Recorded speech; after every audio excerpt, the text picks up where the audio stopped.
अस्सलाम वालेकुम। इस वीडियो में हम डिस्कस कर रहे हैं, ये आपका ओ लेवल एड मैथ्स है, कोर्स कोड इज़ 4037।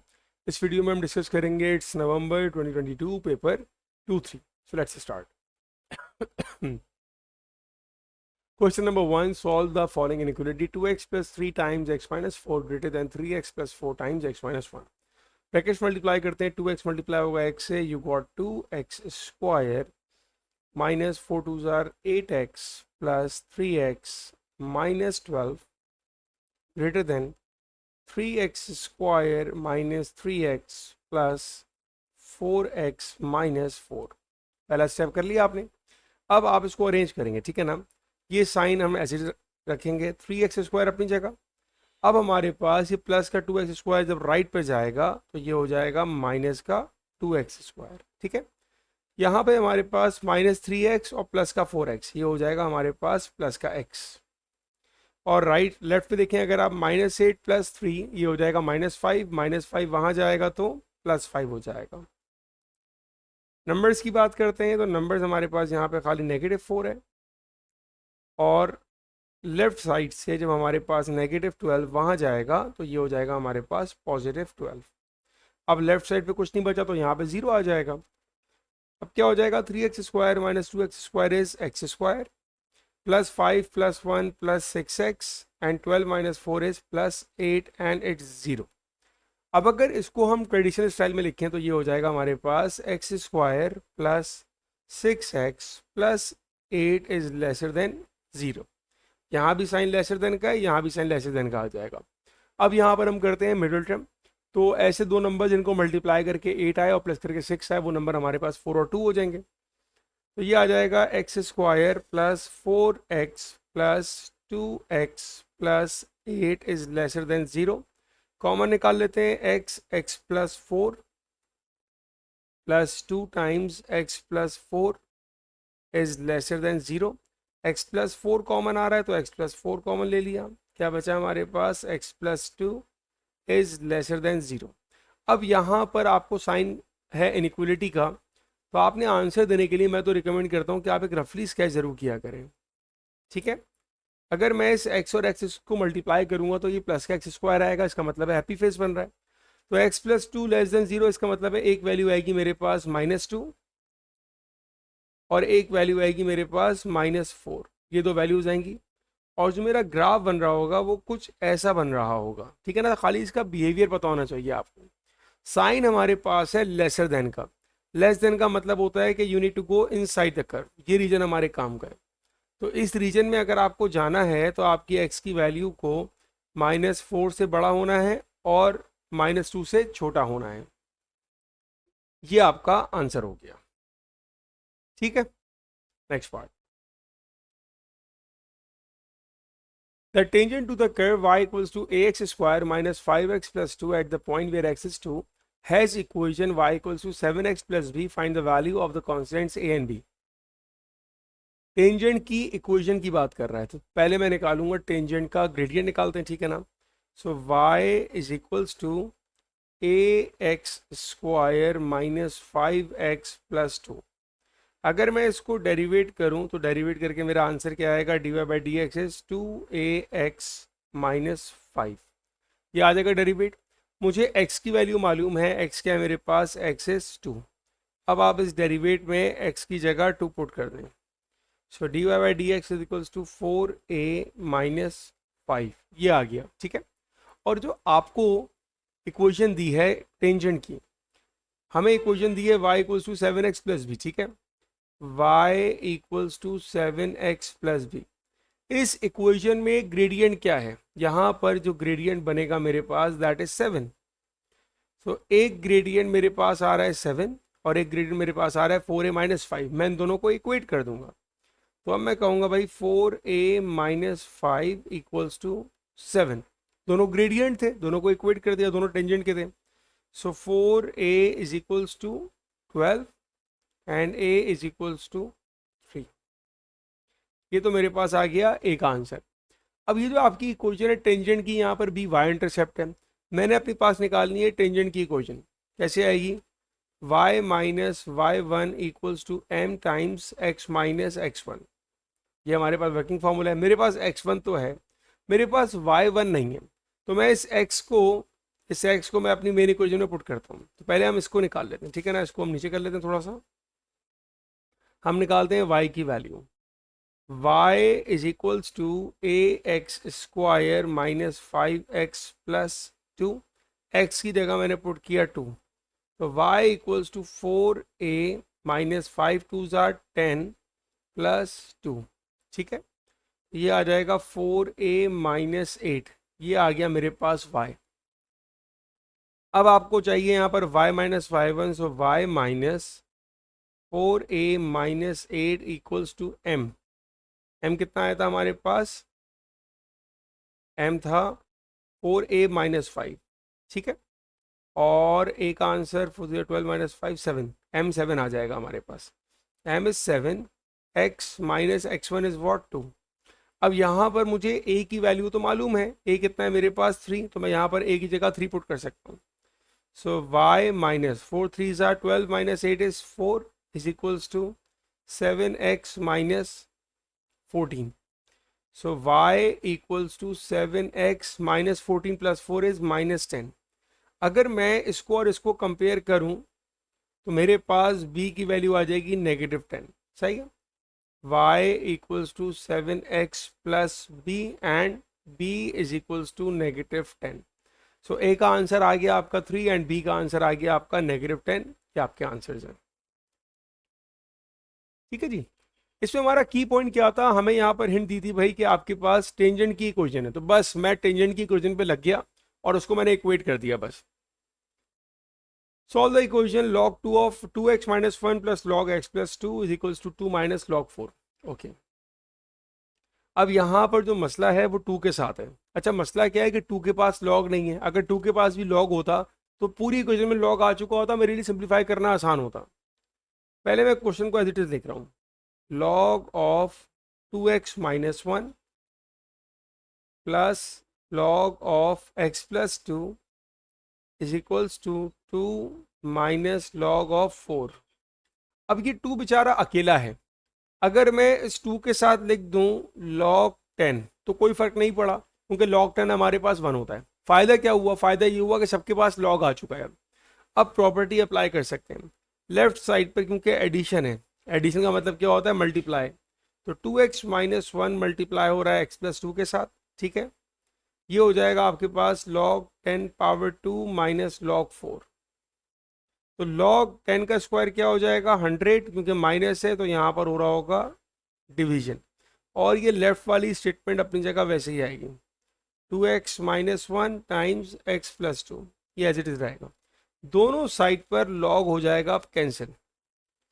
अब ये बन गया हमारे पास 2x square minus plus plus 4x minus x minus 2 bracket multiply हो गया। 100 अपॉन 4 इज 25। सिंप्लीफाई कर लेते हैं इसको, ये आएगा मेरे पास 2x square plus 3x minus 2 minus 25 is equals to 0। 2x square plus 3x minus 27 equals to 0। 27 2 जार 54 एंड 9 6 जार 54, तो हमारी मिडिल टर्म 9 और 6 हो जाएगी। 2x square plus 9x minus 6x minus 27 equals to 0। यहाँ पर कॉमन तो सिर्फ x आ रहा है, तो ये आएगा 2x प्लस 9। यहाँ पर कॉमन 3 आ रहा है, ये आएगा 2x प्लस 9 इक्वल्स टू 0। तो x का एक आंसर आ जाएगा आपके पास 3 और x का एक आंसर आएगा 2x plus 9 equal to 0। So x is equals to negative 9 over 2। ये आपके पास आपके दो आंसर्स आ गए x के, ठीक है जी। क्वेश्चन को देखते हैं अब जरा। अब आपके पास x की कौन सी वैल्यू यहाँ पर अप्लाई की जाएगी इसको देखते हैं, ठीक है। कोई एक आंसर होगा, देखें कैसे निकालेंगे। log of 2x minus 1 plus log of x plus 2। सिर्फ इस पार्ट को देखें। अगर मैं यहाँ पर x की जगह माइनस 9 अपॉन 2 यूज करूँगा तो मेरे पास log नेगेटिव आ जाएगा, और log नेगेटिव को तो सॉल्व भी नहीं कर सकते, अनडिफाइंड हो जाएगा। इसीलिए जो हमारा फाइनल आंसर होगा वो होगा x इज इक्वल्स टू 3। ये हमारा आंसर होगा और ये हम रिजेक्ट कर देंगे। रिजेक्शन की वजह क्या है, कि जब आप अपनी इक्वेशन में x की जगह -9/2 यूज करेंगे तो आपका आंसर नेगेटिव आ जाएगा, और नेगेटिव आंसर लॉग में अनडिफाइंड हो जाएगा, इसलिए हम इसको रिजेक्ट कर देंगे। The line y equals to kx plus 6 intersects the curve at the point x is equals to 2. Find the value of k. Okay. वो ये कह रहा है कि ये इसको इंटरसेक्ट कर रहा है, तो यहाँ पर भी मेरे पास y है, ये भी मेरे पास y है, मैं इसकी वैल्यू को यहाँ पर सब्सटीट्यूट कर रहा हूँ। तो मेरे पास इक्वेशन क्या बन जाएगी भाई, y is equals to x cube minus 4x square plus 3kx plus 2, और इस y की जगह मैं इक्वेशन यूज करूंगा जो मुझे y की दूसरी मालूम है, दैट इज kx प्लस 6। ठीक है, अब यहाँ पर जहाँ पर भी x आ रहा है वहाँ पर हम 2 यूज कर लेंगे, तो x की जगह 2 प्लेस कर रहा हूँ। ठीक है, x इज 2, तो ये हो जाएगा 2k plus 6 is equals to 2 cube is 8 minus 2 square 4 4 जार 16 प्लस 2 3 जार 6k एंड प्लस 2। सब x की जगह मैंने 2 यूज कर लिया। अब सिंप्लीफाई करते हैं, 8 minus 16 minus 8 minus 8 plus 2 minus 6 plus 6k, वो 2k यहाँ पर आके माइनस 2k हो जाएगा, और यहाँ पर बचा 6 plus 6 12 is equals to 4k and k is equals to 3। ये आपका आंसर आ गया। ठीक है जी, सिंपल सवाल था, कोई इतना मुश्किल नहीं था सवाल में। आगे देखते हैं, show that for this value of k the line cuts the curve only once. अब ये ओनली वंस का मतलब क्या हो गया कि भाई यहाँ पर ये टेंजेंट वाली बात कर रहा है कि सिर्फ एक पॉइंट पे कट करेगा। ओके जी, अब हमारे पास k की वैल्यू आ गई 3, तो हमारे पास एक इक्वेशन आ रही है y इक्वल्स टू 3x, क्योंकि अब मैंने k की जगह उसकी वैल्यू यूज करी, तो ये आ रहेगा 3x प्लस 6 पहली इक्वेशन, और दूसरी क्या है y equals to x cube minus 4x square plus 3 3s are 9x plus 2। ठीक है, यहाँ पर जो k था k की जगह मैंने यूज कर लिया इसकी वैल्यू, तो 3 3s आर 9 हो गया। अब दोनों को इक्वेट करते हैं, तो ये क्या बनेगा हमारे पास 3x plus 6 equals to x cube minus 4x square plus 9x plus 2। Arrange करते हैं इसको, x cube minus 4x square 9 minus 3 6x 2 minus 6 negative 4 equals to 0। ये आपके पास बन गई एक आपकी क्यूबिक इक्वेशन। अब इसको सॉल्व करने के लिए हमें चाहिए होगा इसका फैक्टर जिस पर ये 0 हो रहा होगा, उसके लिए हम यूज करेंगे यहाँ पर कैलकुलेटर को। कहाँ है कैलकुलेटर, ये आ गया।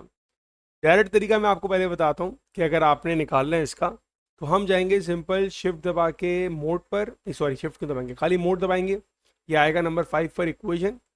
इक्वेशन में हम जाएंगे नंबर 4 पर, क्यूबिक इक्वेशन में ए क्या है हमारे पास 1 जो कि एक्स के साथ है, बी क्या है हमारे पास -4, सी क्या है 6 और डी क्या है -4। अब ये आपको बता रहा है कि एक्स की वैल्यू 2 पर 0 हो रही है, 1 प्लस आयोटा है 1 माइनस आयोटा, ये हमारे कॉम्प्लेक्स है, हमें इसकी ज़रूरत नहीं है, हम खाली किसको लेके जाएंगे 2 को लेके चलेंगे। हमारा इसका काम हो गया ख़त्म। कैलकुलेटर ने हमें बता दिया कि भाई किस वैल्यू पर हमारी ये इक्वेशन 0 हो रही है, तो ये हमारे पास 2 पर। ठीक है, अब हम यहाँ पर अप्लाई कर रहे हैं सिंथेटिक डिवीजन। सिंथेटिक डिवीजन क्या होता है, इससे हम करते हैं अपने पॉलिनोमियल को सॉल्व। सबके लिखेंगे कोफिशिएंट, एक्स क्यूब का कोफिशिएंट क्या है 1 है, एक्स स्क्वायर का coefficient -4 and then 6 and then -4। जो फैक्टर हमने फाइंड किया था वो था 2। अब हम सॉल्व करना स्टार्ट करेंगे। पहला नंबर सेम आता है 1, अब ये 2 1 से मल्टीप्लाई होगा, 2 1 आर 2, -4 और 2 को आपने ऐड किया, यू गॉट -2, 2 2 आर 4 -4 6 -4 2 2 2 आर 4 और ये आ जाएगा 0। जब ये 0 आ रहा है इसका मतलब है आप ठीक कर रहे हो। अब आपकी इक्वेशन क्या बन जाएगी, 1 जो होगा, जो पहला नंबर होगा वो एक्स स्क्वायर का कोफिशिएंट बन जाएगा, तो इक्वेशन बनेगी x square -2x plus 2 equal to 0। अब आपने अपनी इक्वेशन को सिंप्लीफाई करके कहाँ से लेकर आ गए, क्यूबिक से आ गए आप क्वाड्रेटिक पर। अब हम इसको सिंप्लीफाई करते हैं, एक्स स्क्वायर -2x प्लस 2।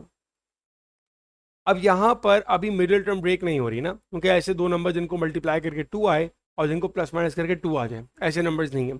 तो अगर मैं यहाँ पर क्वाड्रेटिक फॉर्मूला अप्लाई करूँ, -b plus minus √b square -4ac divided by 2a, so 2 plus minus under root of 4 minus 8 divided by 2।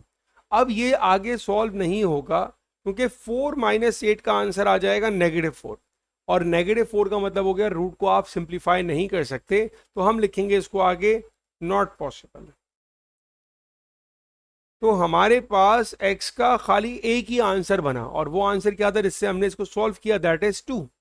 तो इसका मतलब ये हुआ कि x की वैल्यू सिर्फ 2 है, तो ये पॉसिबल है, सिर्फ इसका एक रूट है। इसका मतलब ये हुआ कि सिर्फ इसका एक रूट है, क्योंकि बाकी दो रूट पॉसिबल नहीं है। कैसे मालूम पड़ा पॉसिबल नहीं है? क्योंकि रूट में नेगेटिव आ गया। जब रूट में नेगेटिव आ जाएगा तो यहां पर नो सॉल्यूशन पॉसिबल हो जाएगा। और क्वेश्चन भी आपको यही कह रहा था, cut the curve only once. तो वो कौन सा पॉइंट है? वो है आपके पास पॉइंट जब x वैल्यू 2 होगा, सिर्फ तब कट कर रहा होगा। कैसे पता कि 2 पे कट कर रहा है? क्योंकि 2 पे आंसर इसका 0 आ रहा था, आपको ऐसे मालूम पड़ा। ठीक है, तो इसका आंसर ही होगा। ये वर्किंग जरूर शो कर दीजिएगा कि भाई आप कैसे कह रहे हैं कि पॉसिबल नहीं है। तो रूट में चूंकि नेगेटिव आ रहा है, ये हमारा स्टेटमेंट बनेगा कि इसलिए हमारे पास ये पॉसिबल नहीं है, और सिर्फ एक आंसर है x का, दैट इज 2। ठीक है बेटा, आई होप के बात समझ आ गई होगी आपको। Next one, trigonometry. Show that cos x over 1 minus sin x plus 1 minus sin x over cos x equals to 2 sec x। सबसे पहला काम यहाँ पर स्टार्ट करेंगे हम एलसीएम से। एलसीएम हमारे पास क्या आ जाएगा? एलसीएम आएगा 1 minus sine x and cos x. Cross multiply करेंगे न्यूमरेटर में, तो ये बन जाएगा हमारे पास cos square x plus 1 minus sine x का होल स्क्वायर। जब भी आप प्रूफ दैट कर रहे हैं ना, आप कभी भी डायरेक्ट ना करें, क्योंकि प्रूफ दैट में छोटी सी मिस्टेक होती है। प्रूफ का आंसर अगर आपका सही नहीं आ रहा होता तो आप पैनिक हो जाओगे, फिर और गलतियां करोगे। तो मैं रिकमेंड करूंगा स्टेप बाय स्टेप किया करें। अब आपने राइट साइड को जो कह रहा हूं मैं, जहां पर ब्रैकेट आ रहा है, यहां पे लगेगी आपकी identity a square minus 2ab plus b square. ये आपकी आइडेंटिटी है। डिनोमिनेटर सॉल्व करने की या मल्टीप्लाई करने की कोई ऐसा सच नीड नहीं है, उसको आप ऐसे ही छोड़ दीजिएगा। 1 minus sine x and cos x. अब जो आपका न्यूमरेटर आया उसको मैं थोड़ा सा अरेंज कर लूँ। मैं लिख रहा हूँ भाई 1 minus 2 sine x plus sine square x plus cos square x divided by 1 minus sine x cos x. अब आप में अगर कोई बच्चा ये सोच रहा है कि यार ये कॉस स्क्वायर एक्स प्लस था, यहाँ पर आके माइनस क्यों नहीं हुआ, तो याद रखें यहाँ पर कोई इक्वल टू नहीं है। जब तक आप इक्वल टू को क्रॉस नहीं करेंगे आपका साइन चेंज नहीं होगा। ये तो मैंने खाली अरेंज किया है। अरेंज करने की वजह क्या है कि हमको मालूम है कि साइन स्क्वायर एक्स और कॉस स्क्वायर एक्स बराबर होता है 1 के। तो अब हमारे पास क्या बना? 1 माइनस 2 साइन एक्स प्लस ये बन जाएगा 1 divided bye 1 minus sine x and cos x. ठीक है, 1 plus 1 2 minus 2 sine x divided by 1 minus sine x and cos x. यहीं कंटिन्यू कर रहा हूं। अब आपके पास न्यूमरेटर में 2 कॉमन आ जाएगा। जब 2 कॉमन लिया तो क्या बना? 1 minus sine x divided by 1 minus sine x into cos x.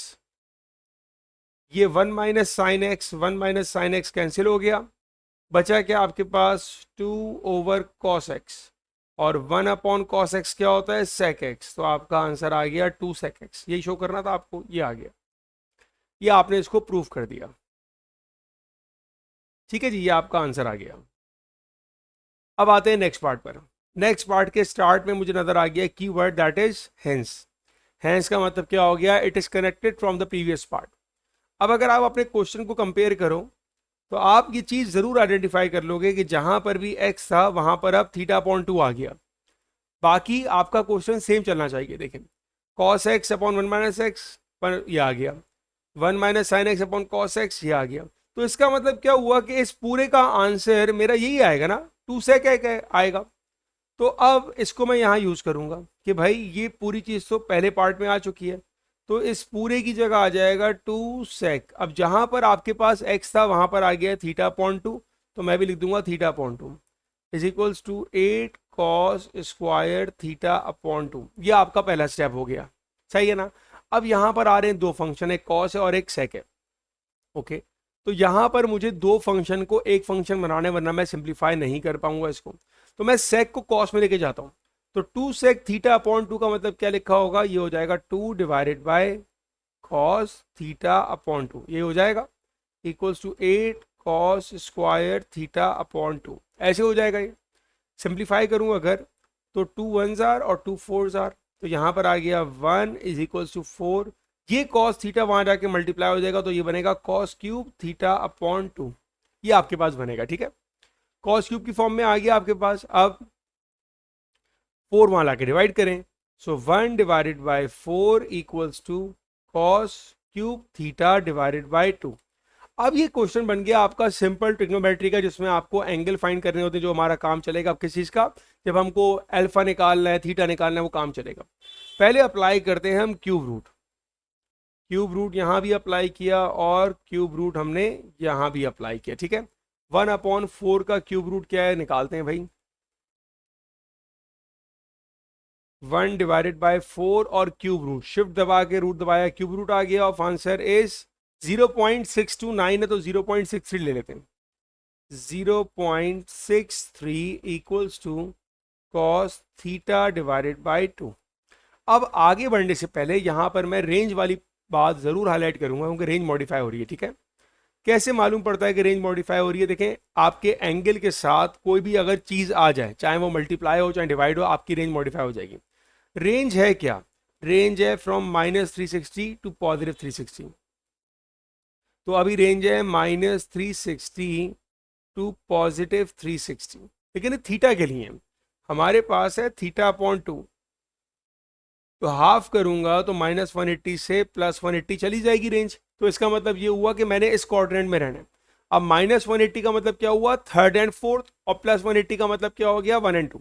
मतलब कहने का ये चारों क्वाड्रेंट आ गए, लेकिन आपकी डायरेक्शन चेंज है। ठीक है ना, चलिए इसको और एलिब्रेट करता हूं मैं। अब यहां पर हम कहते हैं, यहां पर हमारे पास आएगा हमारा अल्फा, तो 0.63 is equals to cos alpha, और अल्फा निकालने के लिए आप करेंगे cos inverse of 0.63 is equals to alpha. Calculator ले आते हैं भाई अब, तो जो आंसर आया इसका कॉस इनवर्स कर लिया 0 पॉइंट, ओह देखें यहाँ पे मिस्टेक क्या है कि मेरा कैलकुलेटर रेडियन मोड पर है, ये लाजमी चेक कर लिया करें भाई, कैलकुलेटर आपका डिग्री मोड पर हो। अब दोबारा करना पड़ेगा, cos inverse of 0.63 50.95, so alpha is 50.95 degrees. ठीक है जी, कैलकुलेटर यहां पर कर देते हैं हम लोग ऑफ। यहां तक तो हमारा अल्फा आ गया। अब हम हाईलाइट करेंगे अपने क्वाड्रेंट्स को। क्वाड्रेंट्स क्या आएंगे भैया आपके पास, अभी देख लेते हैं हम लोग। अब हमारे पास यहां पर -180 है, इसका मतलब क्या हुआ कि हम 3rd और 4th में जा रहे हैं। ठीक है, हमारे पास हमारा अल्फा आ गया, अल्फा इज 50.95। क्वाड्रेंट कौन कौन से देखिए आप, ठीक है, आपके पास कॉस पॉजिटिव है। कॉस पॉजिटिव कहाँ होता है, या तो फर्स्ट में होता है या फिर 4th में होता है, यहाँ पर कॉस पॉजिटिव होता है। ठीक है, तो हमारे पास जो यहाँ पर क्वाड्रेंट्स आएंगे वो या तो ये वाला बन रहा होगा या फिर ये वाला बन रहा होगा। ठीक है बेटा, अब हमारे पास अल्फा और पहला क्वाड्रेंट तो सेम होता है, बट जो ये वाला आपका 4th क्वाड्रेंट है, यहाँ पर आपकी क्लॉकवाइज मूवमेंट चलेगी। क्लॉकवाइज का मतलब क्या हुआ कि आपका एक आंसर 50.95 होगा थीटा के लिए, तो दूसरा आंसर माइनस में होगा। ठीक है, तो मेरा एक आंसर फर्स्ट क्वाड्रेंट के लिए 50.95 और 4th क्वाड्रेंट के लिए -50.95। लेकिन ये जो हमारे आंसर्स हैं ये तो अल्फा के लिए निकाले थे ना, जब हम थीटा की बात करेंगे तो थीटा हमारे पास था थीटा डिवाइडेड बाय 2। अब थीटा निकालने के लिए 2 मल्टीप्लाई हो जाएगा, तो थीटा इज इक्वल्स टू, अब आप इन एंगल्स को सिंपल 2 से मल्टीप्लाई करेंगे भाई, जो भी आपका एंगल था इसको आपने 2 से मल्टीप्लाई कर दिया, सो दैट इज 101.89, 101.89, और ये आंसर आएगा प्लस माइनस के साथ, ये आपका आंसर हो जाएगा, क्योंकि आपका एक एंगल जो था वो 4th क्वाड्रेंट में था, एक एंगल आपका फर्स्ट क्वाड्रेंट में था। जो 4th क्वाड्रेंट में था वो इसलिए था कि आपकी डायरेक्शन क्लॉकवाइज मूवमेंट चल रही थी, तो आपके ये आंसर्स होंगे। इसके अलावा हमारा कोई एंगल नहीं बन रहा। ठीक है जी, next one, the first four terms in ascending power of x in the expansion of 3 plus ax power 4 can be written as, find the value of the constant a b and c। Simple binomial का सवाल है हमारे पास। ठीक है, सबसे पहले working formula क्या होता है हमारे पास, 1 + 1 तो नहीं लिखूंगा यहाँ पर क्योंकि पहला नंबर हमारे पास 1 नहीं है, 3 है। तो वर्किंग फॉर्मूला हमारे पास होता है भाई a plus b to the power n equals to a power n plus n combination 1 a की power n minus 1 b plus n combination 2 a power n minus 2 b power 2, कहाँ तक जाना है, cube तक, n combination 3 a power n minus 3 and b power 3। ये हमारा working formula होता है जहाँ a की पावर आप देखो रिड्यूस होती रहेगी और b की पावर इंक्रीज होती रहेगी। अब मेरे पास क्या है, मेरे पास है 3 plus a x to the power 4। तो यहाँ पर n 4 है, a 3 है और b मेरे पास ax है, ठीक है ना। तो पहला है a पावर 4, तो that is 3 power 4 plus 4 combination 1, a क्या है 3, 3 की पावर 4 माइनस 1 3 और b क्या है ax plus n combination 2, a क्या है 3 की पावर n माइनस 2 और b क्या है ax का whole square plus n combination 3, 3 की power 1 and bx power cube. ये हमने वैल्यूज को प्लेस कर दिया। 3 पावर 4 इज 81, 4 कॉम्बिनेशन 1 इज 4, 3 का क्यूब इज 27 और ax प्लस, अब 4 कॉम्बिनेशन 2 फाइंड कर लेते हैं हम। ये आ गया भाई 4 कॉम्बिनेशन 2 6, 3 का स्क्वायर 9 और a square x square plus 4 combination 3, ये हमारे पास 4 ही रहेगा, फिर भी चेक कर लेते हैं, 4 ही आएगा। 4 combination 3 4, 3 and a cube x cube, multiply करना है 81 plus 27 times 4 is 108 ax plus 9 6 are 54 a square x square plus 3 4 are 12 a cube x cube. ये आपने एक्सपेंड कर लिया। अब जो उसने आपको दिया हुआ एक्सपेंशन उसको लेकर जाएं आप, ठीक है ना। एक एक्सपेंशन हमारे पास आई है और एक एक्सपेंशन उसने हमें दी है। अब हम इन दोनों को इक्वेट करेंगे। हमारी एक्सपेंशन क्या है भाई, हमारी एक्सपेंशन है 81 प्लस 108 ए एक्स प्लस 54 ए स्क्वायर एक्स स्क्वायर प्लस 12 ए क्यूब एक्स क्यूब, ये हमारी एक्सपेंशन है। और एक एक्सपेंशन उसने दी हमको 81 plus b x plus c x square plus 3/2 x cube, ये आ गया, ठीक है ना। अब हमने सिर्फ करना है यहाँ पर कंपेयरिंग, कंपेयर करना है हमने कोफिशिएंट्स को, और कुछ भी नहीं करना। जैसे कांस्टेंट देखो, अगर 81 और 81 तो इक्वल है। अब आते हैं सेकंड वाले पर, एक्स के साथ क्या लिखा हुआ है देखें।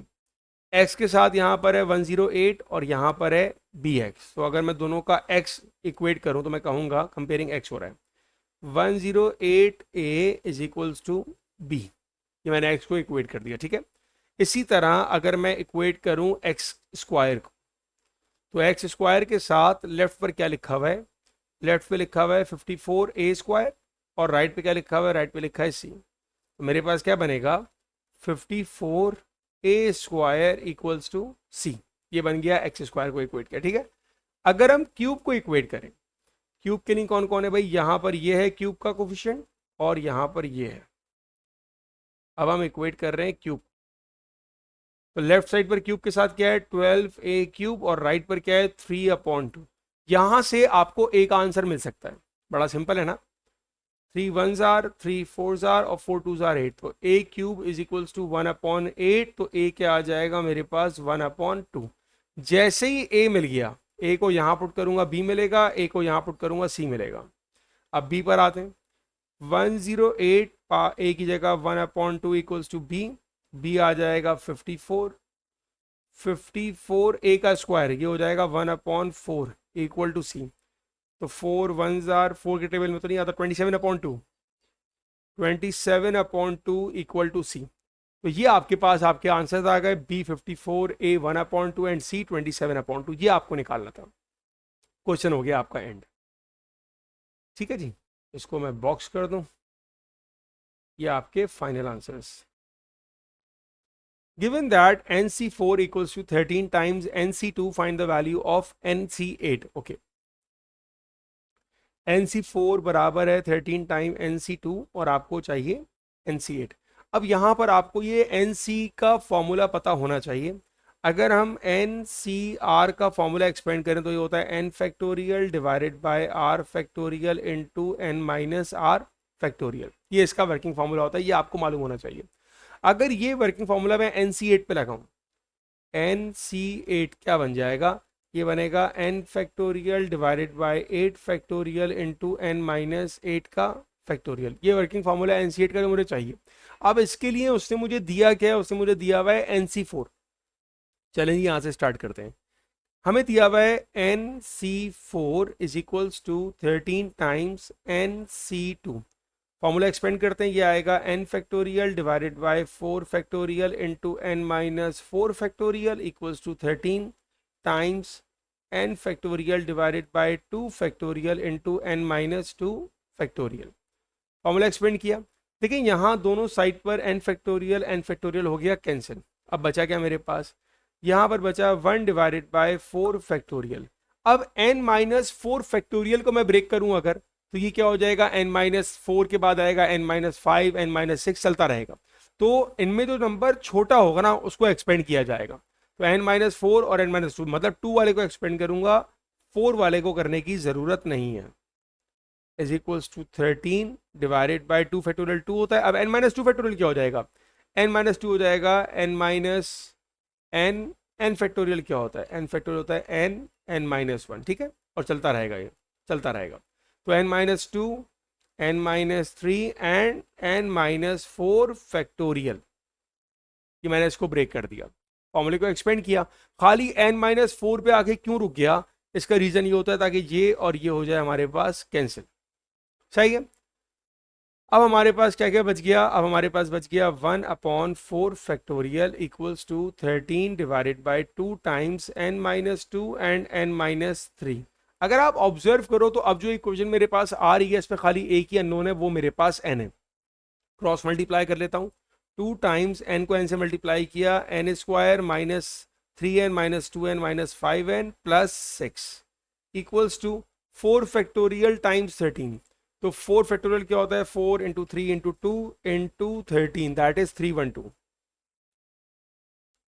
तो ये N square minus five N plus six equals to 312 divided by to, it's 156। ठीक है, थोड़ी जगह मेरे पास कम है तो मैं यहां से कंटिन्यू करता हूं, उसको यहां से कंटिन्यू करता हूं। तो N square minus five N plus six और माइनस 156 माइनस 150 इक्वल टू 0। यहां तक आ गए।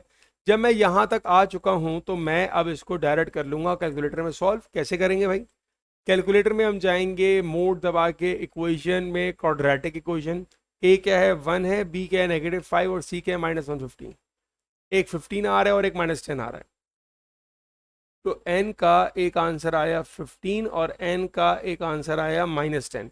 क्योंकि n हमारे पास नेगेटिव तो नहीं हो सकता तो हम 15 को कैरी ऑन करेंगे अब। ठीक है, अब n 15 मिल गया। अब मैं जो मैंने एक्सप्रेशन बनाया था ना इसको उठा के लेकर आऊंगा, NC8 वाले को अब मैं लेकर आता हूँ, क्योंकि अब यहाँ पे मुझे n मिल चुका है। अब मैं n की जगह खाली उसकी वैल्यू को यूज़ करूँगा। तो n की जगह आएगा 15 factorial divided bye 8 factorial into 15 minus 8 factorial, ये बन जाएगा। ठीक है, सिंप्लीफाई कर लेते हैं इसको भाई। अब 15 फैक्टोरियल कहाँ गया, फैक्टोरियल ये रहा, 15 factorial divided bye 8 factorial and divided by 15 minus 8 7 factorial. तो ये आंसर आ जाएगा 6435। ठीक है ना, ये जो 7 आया था ये इसका आंसर आया था मेरे पास 7, 6435 ये बनेगा आपका फाइनल आंसर। ठीक है जी। तो हमें जो इसने ये स्टेटमेंट दी थी, ये इसने दी थी ताकि हम n की वैल्यू फाइंड आउट कर सकें, और n की वैल्यू को हमने जस्ट प्लेस किया to find out the value of NC8। ठीक है जी, चले जी आगे। A particle starts from the point with the position vector 3 minus 2 and travel with the speed of 26 meter per second in the direction of the vector 12 5. Find the position vector of A after t seconds। ठीक है, देखिए particle A की आपको position दी है। Position क्या है इसकी मेरे पास, इसकी है 3 माइनस टू, 3 और -2, ये इसकी अपनी पोजीशन है। फिर इसने कुछ ट्रैवल किया, और ट्रैवल इसने किया 26 मीटर पर सेकेंड इन द डायरेक्शन। मतलब देखिए, इसको यूं समझा करें कि एक आपकी अपनी इनिशियल पोजीशन है, ठीक है ना, उसमें आपने कुछ ट्रैवल किया है स्पीड की वजह से, सही है। तो जब मैं इन दोनों को ऐड करूंगा तो मुझे मालूम पड़ जाएगा कि आपकी एफ पी क्या है। F P stand for final position. अब यहाँ पर प्रॉब्लम क्या है, देखिए प्रॉब्लम ये है कि मेरे पास वेलोसिटी तो 26 है, लेकिन मुझे वेलोसिटी अपने कंपोनेंट्स में नहीं पता। मतलब वेलोसिटी मेरे पास इस फॉर्म में नहीं दिया हुआ कि उसका एक्स कंपोनेंट क्या है और वाई कंपोनेंट क्या है, लेकिन मुझे ये पता है जो उसकी वेलोसिटी है वो इस डायरेक्शन में मूव कर रही है। तो मैं आपको एक मेथड बताता हूँ, मेथड शायद आपको लंबा लगे, लेकिन ट्रस्ट मी कि ये मेथड आप कहीं पर भी अप्लाई कर सकते हो और समझना बड़ा आसान है। ठीक है, आपको जो डायरेक्शन दिया हुआ है ना वो है 12 और 5। 12 और 5 का मतलब क्या हुआ कि 12 जो होगा वो एक्स एक्सिस पर होगा और 5 जो होगा वो वाई एक्सिस पर होगा। ऐसा मतलब है ये 12 है और ये 5 है, ठीक है ना। ये बन गया हमारे पास एक राइट एंगल ट्राइंगल। अब इस राइट एंगल ट्राइंगल में मैं फाइंड करूंगा यहाँ पर ये वाला एंगल, एंगल निकाल लूंगा। एंगल निकालने के लिए सिंपली टेन अप्लाई किया जाएगा। Tan theta is equals to opposite upon adjacent, और यहां से हम निकालते हैं थीटा की वैल्यू। थीटा की वैल्यू निकालते हैं भाई 5 divided by, sorry 5 divided by 12 and shift 10। मेरे पास आंसर आ रहा है 22.62। थीटा आ रहा है 22.62। अब मैं सेम डायग्राम बनाऊंगा लेकिन वेलोसिटी के लिए, तो डायग्राम सेम बनेगी, ट्राइंगल आपका राइट एंगल ट्राइंगल ही बनेगा, ठीक है। और मेरे पास एंगल आ चुका है 22.62 और जो वेलोसिटी है दैट इज 26। अब मैं इस वेलोसिटी का y कंपोनेंट भी निकाल सकता हूं और x कंपोनेंट भी निकाल सकता हूं बाय सॉल्विंग द ट्राइंगल। तो हमने इसको पहले भी पढ़ा होता है, आपने नहीं पढ़ा तो मैं बता दूंगा।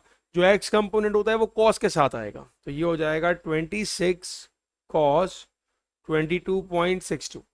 तो जो भी आपका एंगल आया इसका cos लें और इसको मल्टीप्लाई कर दें आप 26 से, तो you got 24। So velocity of the x component is 24 और velocity of the y component आएगा साइन के साथ 26 साइन 22.62। मैंने इसका एक लेक्चर भी बना के डाला हुआ है, तो अगर आपको चीज़ क्लियर ना हो तो लेक्चर ज़रूर देखिएगा।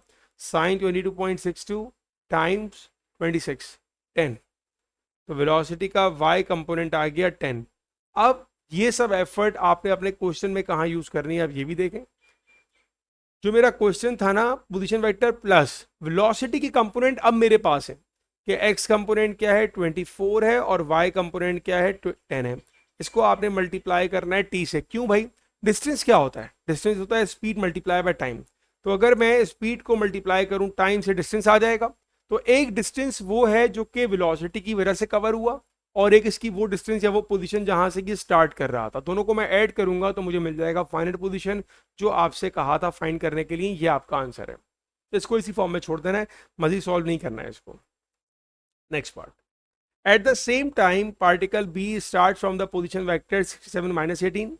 It travels with a speed of 20 meter per second at an angle alpha above the positive x-axis where tan alpha is 3/4. Okay, find the position vector of b. Okay बेटा, अब देखें आपके पास b की starting position तो आ गई ना, यहां से इसने स्टार्ट किया, फिर इसने ट्रेवल किया 20 एट अल्फा, वो एंगल आ गया, ठीक है ना।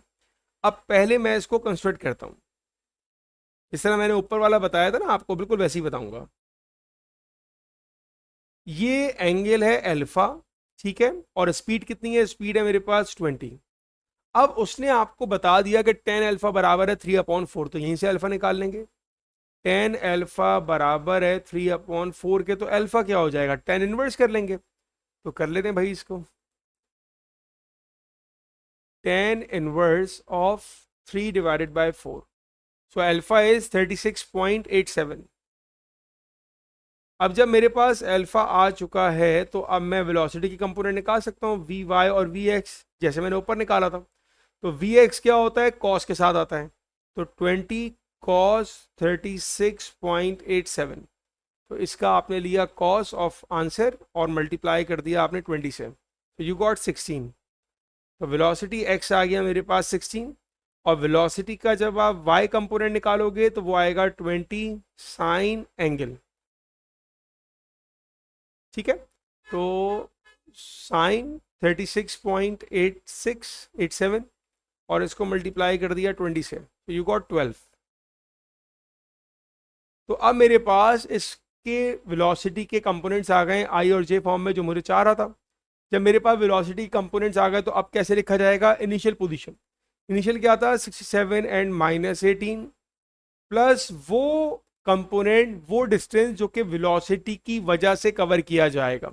तो x कंपोनेंट क्या आया? 16, y कंपोनेंट क्या आया? 12, और इसको मल्टीप्लाई किया जाएगा t से, क्योंकि क्वेश्चन कह रहा है आफ्टर t सेकेंड, तो आपने इसको t से मल्टीप्लाई लाजमी करना है। ठीक है बेटा, ये आपने कर लिया, पार्ट बी का आंसर आ गया। तो 4 मार्क्स के लिए मेरा ख्याल है क्वेश्चन काफी आसान था, कोई कॉम्प्लिकेटेड पार्ट इसमें नहीं था।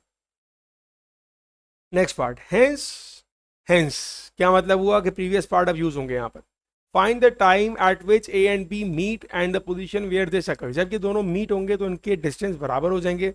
जहां पर भी मीट वाला लफ्ज आया करे, इंटरसेप्ट का लफ्ज आया करे, वहां पर इनके डिस्टेंस को, जो आपने निकाले पोजीशन, इनको आप इक्वेट कर देंगे। तो इसको पहले मैं इधर कॉपी कर लूँ, और यहाँ पर ये मेरे पास एक आ गया, ठीक है, और इसी तरह मैं बी वाले को भी कॉपी कर रहा हूँ। ये आपने हमेशा काम करना है, जहां पर इंटरसेक्ट होगा, मीट करेगा, आप हमेशा इनको निकाल के दोनों को इक्वेट करते हैं। अब इनको सिंप्लीफाई करना स्टार्ट करेंगे तो ये बन जाएगा 3 + 24t -2 + 10t equals to 67 + 16t and -18 + 12t। अब आप किसी एक रो को इक्वेट कर लें, तो यहाँ पर मैं इस पूरे को इक्वेट कर रहा हूँ, आपकी मर्जी है, आप चाहे सेकंड वाले को इक्वेट करें, कोई फर्क नहीं पड़ेगा, आंसर सेम आएगा। सो 3 + 24t equal to 67 + 16t। Simplify करेंगे इसको तो 24t अपनी जगह रहा, 16 यहाँ के -16t हो जाएगा, 67 - 3, 24 - 16 इज 8t, अच्छा हाँ सही है, एंड 64। तो t का आंसर आ जाएगा मेरे पास 8। आई थिंक ये सेकेंड्स में आंसर आएगा, क्योंकि सेकेंड यूनिट चल रहा था हमारे पास। ठीक है, अब ये तो आपके पास t का आंसर आ गया। उसने आपसे क्या कहा था? Find the time at which A and B meet. तो आपने टाइम निकाल दिया, वही टाइम तो हमारे पास आ गया 8, and the position where this occurs. अब इस t की वैल्यू को आप चाहे तो यहां पुट करें, चाहे तो यहां पुट करें, टोटली आपकी मर्जी है। किसी एक जगह पर आपने इसको प्लेस करना है वो पोजीशन निकालने के लिए। तो मैं यहाँ पर प्लेस कर रहा हूँ उसको, 3 + 24t था, t की जगह 8 आ जाएगा, -2 + 10t था, t की जगह 8 आ जाएगा। सो 24 × 8, 24 × 8 इज 192 + 3 195 हो जाएगा, एंड 10 8 = 80 -2 इज 78। ये वो आपका पोजीशन बनेगा जहां पर ये दोनों इंटरसेक्ट करेंगे, या उस वक्त ये पोजीशन होगा। ठीक है, ये आपको निकालना था, ये आंसर आ गया। तो मैंने इसको इस वाले में प्लेस किया है, आप चाहो तो इस वाले में प्लेस करो, आंसर सेम आएगा, आंसर चेंज नहीं होगा आपका। Okay, the equation of a curve is y equals to kx e to the power -2x where k is the constant, find dy by dx। यहाँ पर दो फंक्शंस हैं जो कि मल्टीप्लाई हो रहे हैं, और वो फंक्शन है मेरे पास x और e। तो प्रोडक्ट रूल अप्लाई किया जाएगा। देखें के कांस्टेंट है, ठीक है ना, के को छोड़ दें, के की टेंशन नहीं है, एक्स और ई की टेंशन है। तो यू को ले लिया मैंने x, और वी को ले लिया मैंने e की पावर -2x। यू को डेरिवेट किया तो आंसर आ गया 1, और वी को डेरिवेट किया तो एक्सपोनेंशियल का डेरिवेटिव एक्सपोनेंशियल, तो उसकी पावर का डेरिवेटिव। सही है ना। फॉर्मूला अप्लाई करते हैं, formula says u derivative of v plus v derivative of u। तो मैंने डेरिवेट करना है x और e को, k कांस्टेंट है, k को हमने रखा बाहर, और अब फॉर्मूला अप्लाई किया। u क्या है भाई? u है x, derivative of v -2 e power -2x, plus v क्या है? e power -2x, and derivative of u आ रहा है हमारे पास 1। अब आपके पास यहाँ पर सिंप्लीफाई में खाली e पावर -2x कॉमन आ रहा है, k बाहर है, e पावर -2x मैंने कॉमन निकाली, क्या बचा? -2x + 1। ये आपका आंसर होगा। इसको आप मजीद सिंप्लीफाई नहीं कर सकते, यहाँ पर आप छोड़ सकते हैं। अगर आपने e पावर 2x कॉमन भी नहीं निकाला तब भी कोई मसला नहीं है, आप उसको वहां तक भी छोड़ सकते हैं। ठीक है, ये आंसर आ गया। Find the coordinates of the stationary point on the curve y equals to 10x e power -2x। Okay, पहले तो मैं इसको चेक करूंगा कि यार ये और ये अगर मैं इन दोनों को देखूं तो ये ऑलमोस्ट सिमिलर है, खाली के की जगह 10 आ चुका है। तो इसका मतलब ये हुआ कि जो मैंने अपने पास निकाला था आंसर, मैं उसी को यूज़ करूंगा, उसी को मैं यूज़ करूंगा। बस डिफरेंस ये आएगा कि के की जगह मैं 10 यूज़ करूंगा। तो 10 ई की पावर -2x प्लस 1। अच्छा, स्टेशनरी पॉइंट की कंडीशन क्या होती है? कंडीशन ये होती है कि जो आपका डेरिवेट है उसको आप जीरो से इक्वेट करते हैं, तो डेरिवेट को जीरो से इक्वेट करते हैं। तो जब मैं इसको इक्वेट करूंगा तो अब ये बनेगा 10 e power -2x equals to 0 -2x plus 1 equals to 0। ये आ जाएगा ई पावर -2x इक्वल्स टू 0 और ये आ जाएगा 2x is equals to 1, x is equals to 1/2। जो ई पावर -2x इक्वल टू 0 है ये आपका अनडिफाइंड हो जाएगा, क्योंकि जब आप ln अप्लाई करोगे तो ln 0 आपका अनडिफाइंड हो जाएगा, तो ये अनडिफाइंड है। अब x का आ गया आंसर 1/2।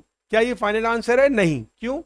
क्वेश्चन में आपको बड़ा क्लियर कह रहा है कोऑर्डिनेट्स। कोऑर्डिनेट्स का मतलब होता है आपको x भी निकाल के देना है। x निकालने के लिए आप सिंपल इसी इक्वेशन को यूज करोगे जो आपको दी हुई है, y equals to 10x e power -2x और x ही रहेगा, आप पुट करोगे 1/2, 1/2 ई पावर -2 और 1/2।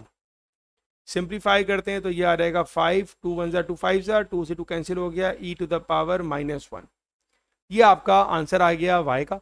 अब आप इसको किस फॉर्म में लिखोगे? कोऑर्डिनेट की फॉर्म में। तो x क्या आ रहा है? 1/2 और y क्या आ रहा है? 5 ई पावर -1। इसको ऐसे भी लिख सकते हो या फिर 1/2 और 5/e ऐसे भी लिख सकते हो। ये आपका आंसर आ गया। ठीक है, आसान सवाल था, कोई इतना मुश्किल नहीं था। Part C, use your answer to part A to find the integral of 4x e to the power -2x dx। देखिए इंटीग्रेशन में हमने कोई प्रोडक्ट रूल नहीं पढ़ा जैसे हम डेरिवेटिव में पढ़ा है। तो अगर सवाल ऐसा आ जाए आपके पास, वो कह भी रहा है हिंट के तौर पे कि use your answer to part A, तो पहले पार्ट ए पे चलते हैं। पार्ट ए क्या था हमारे पास? y equals to k x e power -2x, y is equals to k x e to the power -2x। और जब मैंने इसको डेरिवेट किया था तो उसके बाद मेरे पास आंसर आया था के e power -2x, k e power -2x bracket 2x -2x plus 1 minus है ना, हाँ, -2x प्लस 1। अब यहाँ पर आपने इस डेटा को अपने क्वेश्चन के साथ कनेक्ट करना है। कैसे करना है वो बड़ा इंपॉर्टेंट है। वो अगर आपको आ गया तो आपको रिवर्स डेरिवेटिव कभी तंग नहीं करेगा। ठीक है, इसको आप ऐसे लिखा करें। एक फंक्शन था k x e to the power -2x। जब मैंने इस फंक्शन को डेरिवेट किया तो मेरा आंसर आया के e power -2x times -2x plus 1। ऐसा ही है। इसको मैं ये भी कह सकता हूँ कि अगर मैं के e power -2x times -2x plus 1 अगर मैं इसको इंटीग्रेट करूं तो आंसर आएगा k x e to the power -2x। ये आपको कॉन्सेप्ट पता होना चाहिए। एग्जाम्पल दो, इन जनरल फॉर्म में क्या कह रहा हूं भाई, ये क्वेश्चन था, जब आपने क्वेश्चन को डेरिवेट किया तो आपके पास आंसर आया। अगर आप आंसर को इंटीग्रेट करोगे तो क्वेश्चन आ जाएगा। ये सिंपल सा फंडा है, सही है। अब इसको हमने अपने क्वेश्चन में कैसे यूज करना है देखें। पहले आप ये देखें कि ये जो चीज़ है ये आपको यहाँ कहाँ नजर आ रही है, अभी तो कहीं नजर नहीं आएगी। पहले मैं इसको सिंप्लीफाई करूंगा तो मुझे दोनों साइड पर के नजर आ रहा है, तो मैंने के और के को कर दिया कैंसिल, कॉन्स्टेंट था ना, कोई फर्क नहीं पड़ता। लेफ्ट साइड पर अब मैं ब्रैकेट को कर रहा हूँ मल्टीप्लाई, तो integral of -2x e to the power -2x plus इसको मल्टीप्लाई किया तो ये आएगा integral of e to the power -2x x e to the power -2x। ये आ गया, सही है ना। अब मुझे यहां पर इसको अलग करना है। क्यों? क्योंकि जो आपका क्वेश्चन है वो इसी फॉर्म में लिखा हुआ है, सिर्फ 2 की जगह 4 आ रहा है, सही है। तो अब आपने क्या करना है, अब आपने इसको राइट पे लेके जाना है। किस चीज को? इसको आप राइट पे लेके चले जाएंगे तो ये आ जाएगा integral of -2x e to the power -2x equals to x e to the power -2x minus integral e to the power -2x। x e to the power -2x अपनी जगह, इसको हम इंटीग्रेट करते हैं। इंटीग्रेट करेंगे तो e power -2x divided by -2, ये आएगा इसका इंटीग्रल। ठीक है, और साथ ही साथ आएगा हमारा प्लस c। अब ये मेरे पास क्या लिखा हुआ है? ये मेरे पास है -2x e to the power -2x, ऐसा ही है। मेरे पास जो क्वेश्चन है उसमें मेरे पास है 4, तो मुझे 2 की जगह 4 चाहिए। तो अब मैं अपनी पूरी इक्वेशन को मल्टीप्लाई कर दूंगा पूरी इक्वेशन मल्टीप्लाई करूंगा -2 के साथ। तो जब मैं -2 से मल्टीप्लाई करूंगा तो ये क्या बन जाएगा, ये आ जाएगा 4x e to the power -2x equals to -2x e to the power -2x, ये 2 कैंसिल हो जाएगा, -e to the power -2x, और c की जगह मैं c लिखूंगा। 2c लिखने की जरूरत नहीं है, एक वजह, लेकिन c एक कांस्टेंट है, अगर 2c होगा तो वो भी कांस्टेंट हो जाएगा। तो ये आपका बन जाएगा आंसर, ये आपने इसको इंटीग्रेट कर दिया।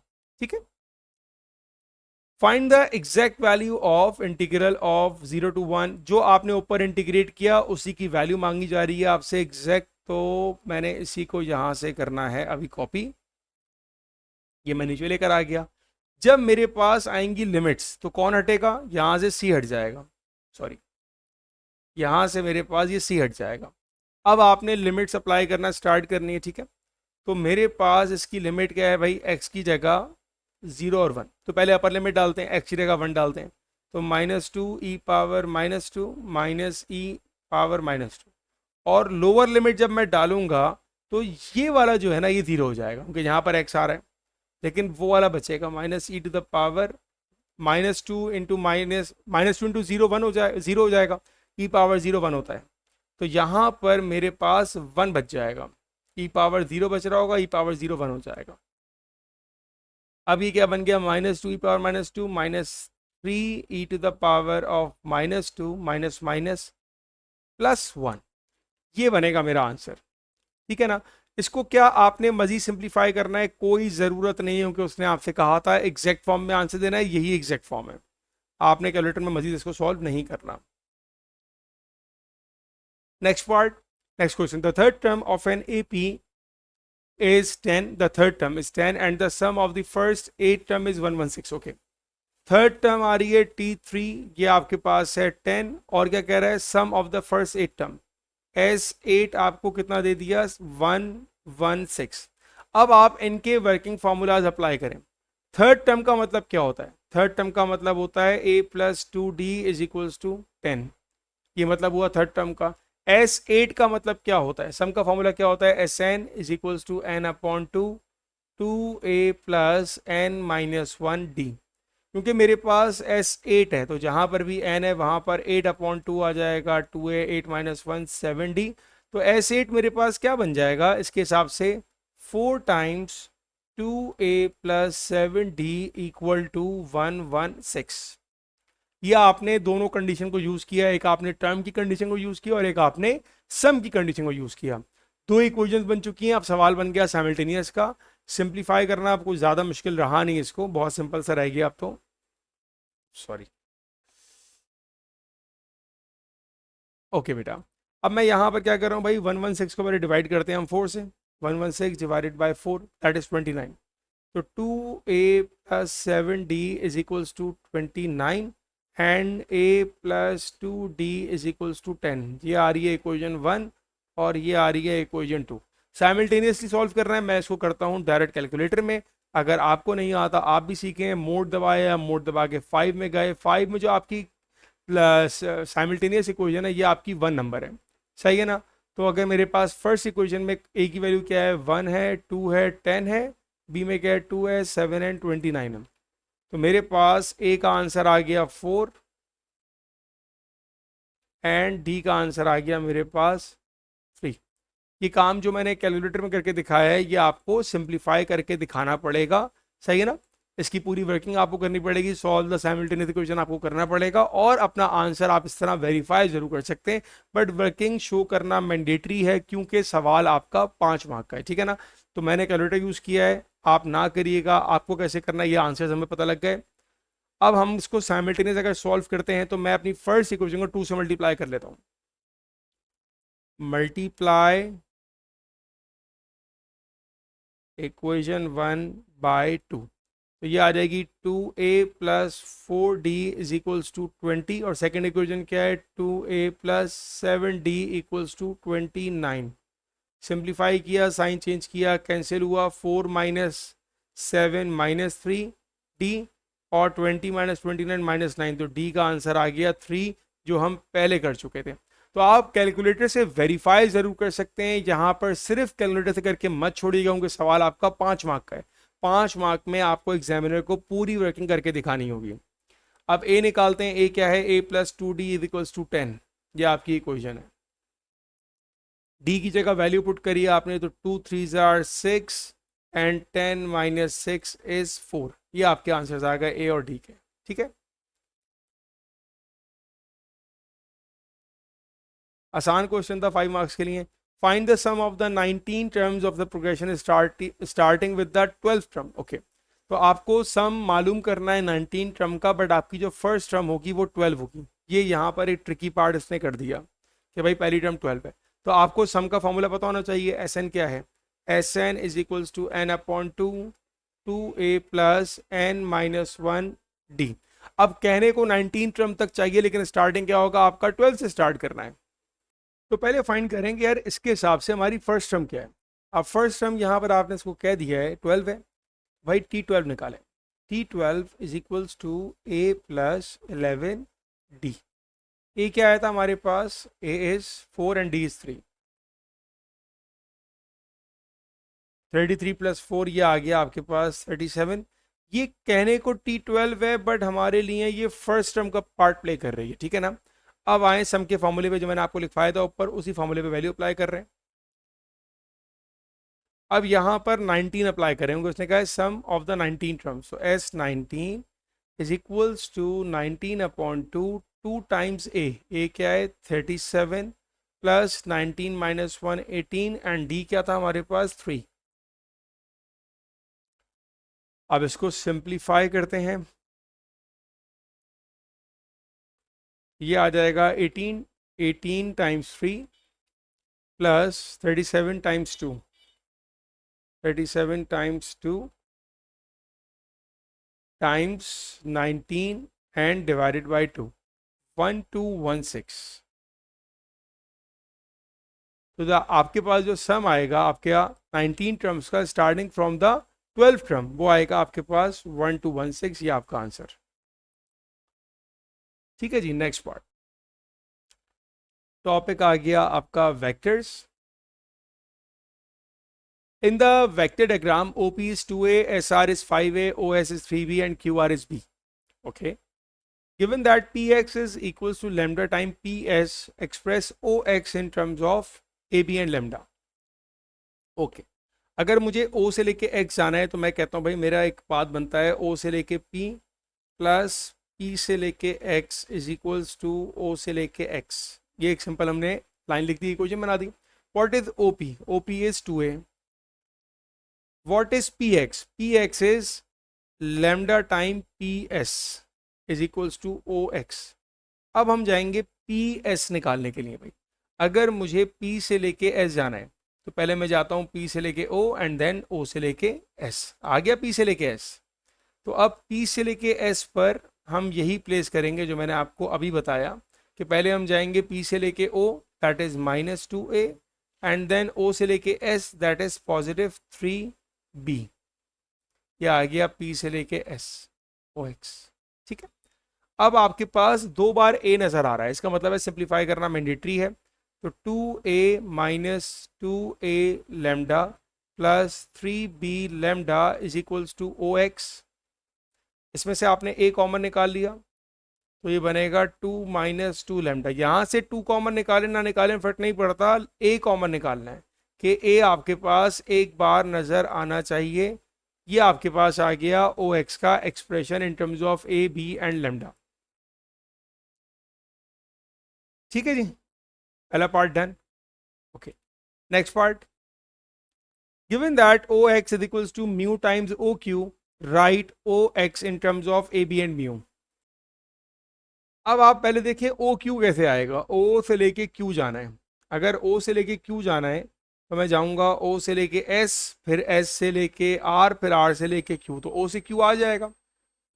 तो मेरे पास OX बराबर है म्यू टाइम्स OQ। अब OQ जाने के लिए पहले हम गए थे O से लेके S, दैट इज 3b। फिर हम आए थे S से लेके R, दैट इज 5a। और फिर हम आए थे R से लेके Q, it will be negative भी, क्योंकि साइन आपका चेंज हो रहा है अब, ठीक है। तो O x is equals to mu times 3b plus 5a minus b. अब यहाँ पे सिंप्लीफिकेशन हो रही है इस वक्त कि मेरे पास 2 बार b आ गया, 3b minus B 2b plus 5a times mu is equals to O X. ये बना आपका सिंपल सा answer. Find the value of lambda and mu. अगर आप ऑब्जर्व करो तो हमने पहले पार्ट में भी ओ एक्स निकाला और हमने सेकंड पार्ट में भी ओ एक्स निकाला, तो ये दोनों ओ एक्स के आंसर को अब हम करने वाले हैं इक्वेट। तो पहले वाले ओ एक्स का मैंने आंसर ले लिया, कॉपी किया इसको, कि पहला वाला ओ एक्स आ गया हमारे पास, ठीक है। फिर हम गए सेकंड वाले ओ एक्स पर, ये आ गया ओ एक्स मेरे पास, इसको हमने कॉपी किया और यहाँ ले गए।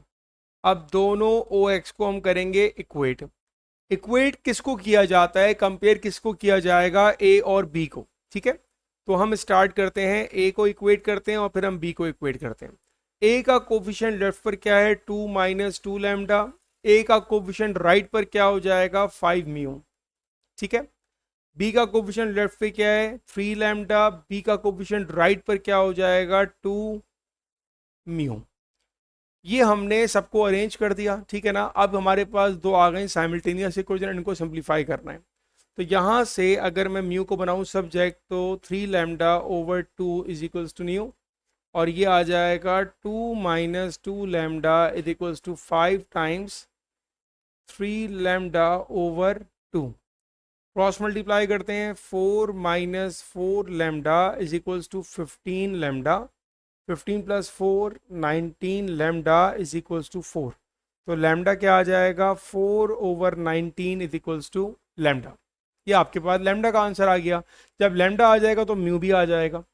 म्यू क्या था हमारे पास, 3 टाइम्स लैम्डा ओवर 2, ये था। अब लैम्डा की जगह मैं उसकी वैल्यू को यूज कर लेता हूं जो मैंने निकाल ली, इट इज 4 ओवर 19। तो इसकी जगह आ जाएगा 4 ओवर 19। सिंप्लीफाई करेंगे, 2 1s are 2 2s are, so what you got 6 over 19। ये बना आपका म्यू। आ गई दोनों की वैल्यू, ये आपको क्वेश्चन करना था, आंसर आ गया। Write down the value of O X over O Q. O X over O Q, okay, O X over O Q. कहीं पर रिलेशन आ रहा है, ये देखें, ये आ रहा है। यहाँ पे मुझे ओ एक्स और ओ क्यू नजर आ रहा है कि ओ एक्स बराबर है म्यू टाइम्स ओ क्यू। तो मैं लिख देता हूँ, ओ एक्स बराबर है म्यू टाइम्स ओ क्यू के, ये मुझे गिवन है। तो O X over O Q मेरे पास बराबर हो जाएगा म्यू के, और म्यू क्या है मेरे पास, 6 ओवर 19। तो ये आंसर आएगा आपका ओ एक्स ओवर ओ क्यू का, 6 over 19। Find the value of P x x S. P x, और अब यहां पर एक्स एस लिखा हुआ है, ठीक है। और मेरे पास जो कनेक्ट कर रहा है वो पी एक्स को और पी एस को कनेक्ट कर रहा है, पी एक्स और पी एस, ओके। मैं इसको यूज कर लेता हूँ, P x equal to lambda time P S है।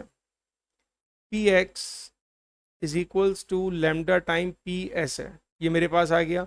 इसका मतलब P x over P S बराबर हो जाएगा लैम्डा, और लैम्डा बराबर था मेरे पास 4 ओवर 19 के। ये आ गया मेरे पास पी एक्स और पी एस का रेशो। मुझे चाहिए पी एक्स और एक्स एस, ओके। अब वो जो रेशो आया था वो हमारे पास क्या था, 4 ओवर 19, ठीक है ना। P x over P S is 4 over 19। मैं यहाँ लिख भी देता हूँ उसको, P x over P S is equals to 4 over 19। इसका मतलब ये होगा कि अगर P से लेके X 4 यूनिट कवर कर रहा होगा तो P से लेके S कर रहा होगा 19 यूनिट्स कवर।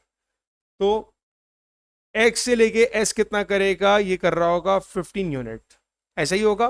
तो X से लेके S जो आपको चाहिए वो यूज कर रहा है 15 यूनिट्स। तो आपको रेशो फाइंड करना था PX और XS का, ठीक है ना। अब जो हमारा अननोन है P x over x S find करना था। What is P x, P x देखो डायग्राम में लिखा है मैंने 4, और एक्स एस लिखा है मैंने डायग्राम में 15। ये बना आपका आंसर, ये आपका आंसर है। डायग्राम से तक समझ में आसानी से आ जाएगा। खत्म, चलें जी।